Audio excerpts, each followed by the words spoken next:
पुण्यामध्ये माजी आमदार आणि शिवसेनेचे नेते रवींद्र धंगेकर, त्यांच्या पत्नी प्रतिभा धंगेकर, माजी नगरसेवक बाळा शेडगे, त्यांच्या पत्नी वर्षा शेडगे यांच्यासह 10 जणांवर गुन्हा दाखल झालाय। रवींद्र धंगेकर यांच्या पत्नीसोबत व्यावसायिक भागीदारी असलेल्या एका बांधकाम व्यावसायिकानं गळफास घेत आत्महत्या केली होती। खलील शेख असे या बांधकाम व्यावसायिक आणि कंत्राटदार असलेल्या व्यक्तीचं नाव आहे। वेगवेगळ्या व्यवहारांमध्ये कर्जबाजारी झाल्यानं आत्महत्या करत असल्याचं आत्महत्येपूर्वी तयार केलेल्या व्हिडिओमध्ये खलील शेख यांनी म्हटलेलं होतं।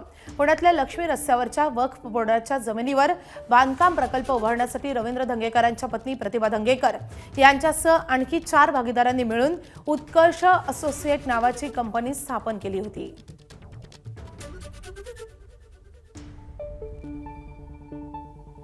जे अधिकारी होते त्यांनी त्या दिवशी एक पत्र दिलं की ही जागा वक्फची आहे आणि ह्या वक्फच्या जागेचं त्याच्यामध्ये संबंध आहे आणि त्याच्यामुळे हा प्रोजेक्ट थांबवा। मग मी त्या अधिकाऱ्याला जाऊन भेटलो आणि अधिकाऱ्याला विचारलं, हे तुम्ही जे करताय ह्याच्यामुळे अनेक लोक आत्महत्या करतील, म्हणजे त्यात माझाही नंबर असेल। त्याला हायकोर्टमधनं आम्हाला क्लीन चिट दिली, म्हणजे आता त्या वक्फ बोर्डचा त्या जागेचा कुठलाही संबंध राहिला नाही।